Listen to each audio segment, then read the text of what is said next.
Hypothyroidism is massively underdiagnosed in men, and it's often a reason why your TRT protocol fails to work properly. So I see hypothyroidism even on a subclinical level, which I'll explain what that looks like in a moment, all the time in men who come to me for help.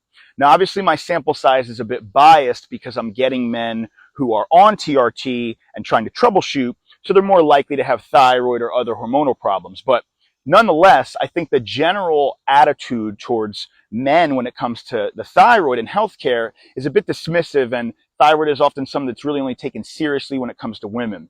This is obviously a mistake because I see men who are suffering from the symptoms of it, even when their labs are in normal range, and when they get on treatment for it, it changes their life and their response to TRT. This was the case for myself. So when we talk about this kind of subclinical hypothyroidism that goes on, oftentimes what you'll see is, as I mentioned, these labs that are in normal ranges, but they're not optimal. And depending on who you are, you might be symptomatic inside these normal ranges. If, for example, something like your TPO or TG antibodies are elevated even on a subclinical level.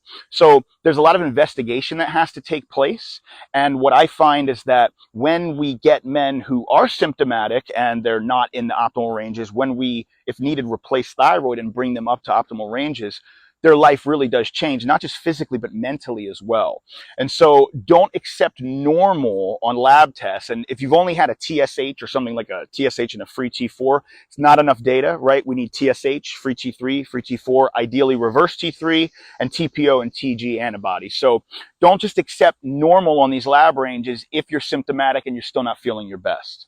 If you're struggling on TRT, you may very well have compromised thyroid function that may or may not require treatment. You can DM me. I'm happy to have a look at your labs for free and get to the root of the problem and give you some advice on what to do to solve it.